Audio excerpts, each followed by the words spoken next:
Assalamualaikum warahmatullahi wabarakatuh. Nama saya Diah Kusumawati. Saya dari kelas 12 akuntansi. Di sini saya akan menjelaskan tentang bab 6, yaitu peranan pers dalam negara demokrasi. Nah, demokrasi itu ada 3 bagian, yaitu yang pertama itu ada pers di Indonesia, yang kedua itu ada pers yang bebas dan bertanggung jawab, yang ketiga itu ada penyalahgunaan kebebasan pers dan dampaknya dalam masyarakat demokrasi. Nah, di sini tuh pers itu dibagi menjadi dua, yaitu dalam arti luas dan dalam arti sempit. Kalau dalam arti luas itu meliputi segala penerbitan, bahkan termasuk media massa seperti elektronik, siaran radio, dan siaran televisi. Nah, kalau pers dalam arti sempit itu hanya terbatas pada media massa cetak, itu kayak misalnya surat kabar, majalah, dan buletin. Nah, ciri-ciri pers itu ada 5.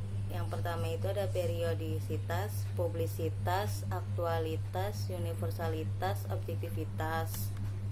Terus juga ada fungsi pers, yaitu ada media informasi atau menyiarkan informasi, pendidikan atau mendidik, hiburan atau menghibur, kontrol sosial, lembaga ekonomi.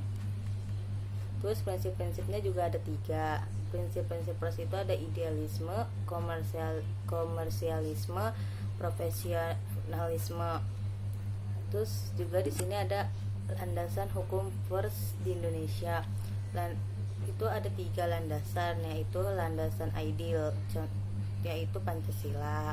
Terus landasan konstitusional itu yaitu pasal 28 dan pasal 28F UUD Negara Republik Indonesia tahun 1945.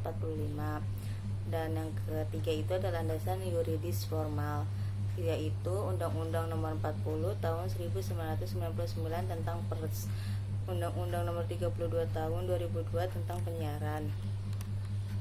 Nah, yang kelima itu ada peranan pers.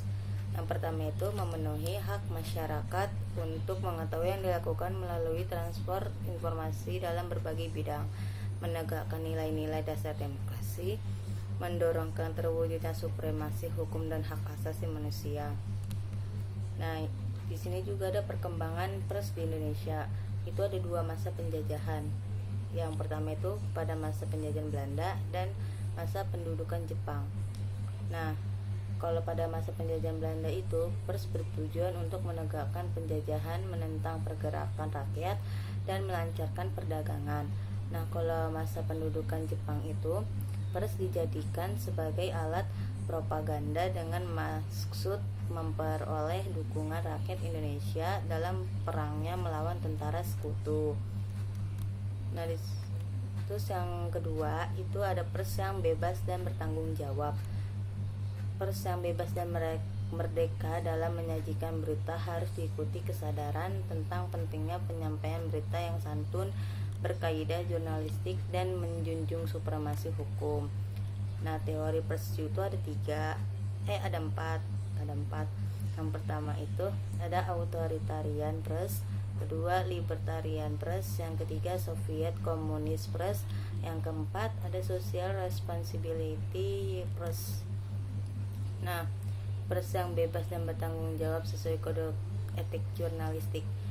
Nah, apa sih kode etik jurnalistik itu? Kode etik jurnalistik adalah kode etik yang disepakati organisasi wartawan dan ditetapkan oleh Dewan Pers. Dan ada juga larangan bagi wartawan Indonesia. Itu ada 2 larangannya. Yang pertama itu tidak membuat berita bohong, fitnah, sadis, dan cabul. Yang kedua itu tidak menulis atau menyiarkan berita berdasarkan prasangka atau diskriminasi. Terus yang terakhir nih, yang ketiga ada penyalahgunaan kebebasan pers dan dampaknya dalam masyarakat demokrasi.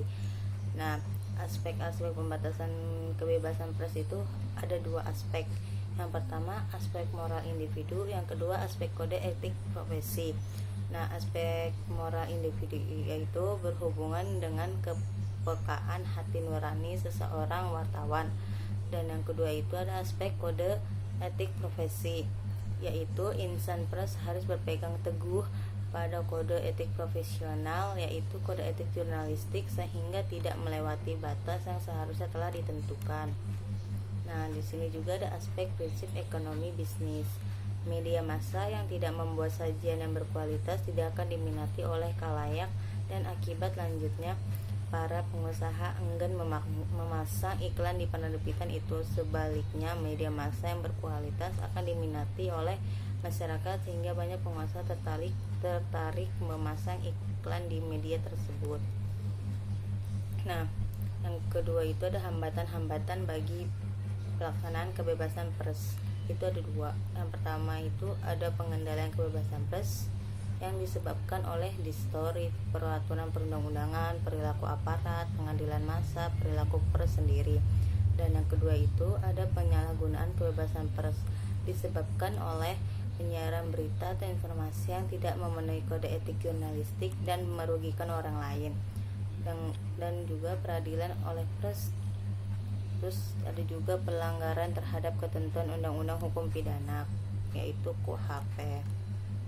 Yang ketiga ada dampak penyalahgunaan kebebasan pers bagi kepentingan pribadi. Yang pertama itu bagi kepentingan pribadi. Melalui jasa media pers, seseorang dapat menuai popularitas dengan citra positif. Yang kedua itu ada bagi kepentingan masyarakat. Kurang adanya keseimbangan sumber informasi dan kalimat yang mengandung multitafsir sehingga menimbulkan makna berbeda-beda dalam masyarakat. Yang ketiga itu bagi kepentingan negara. Tingkat kepercayaan masyarakat terhadap pemerintah berkurang dan kepercayaan luar negeri luntur, sehingga minat kerjasama, terutama kerjasama ekonomi, penanaman investasi, pemberian bantuan, dan pemberian pinjaman akan menurun. Dan ya, segitulah penjelasan saya mengenai bab 6. Kurang lebihnya mohon maaf. Wabillahi taufiq wal hidayah. Wassalamualaikum warahmatullahi wabarakatuh.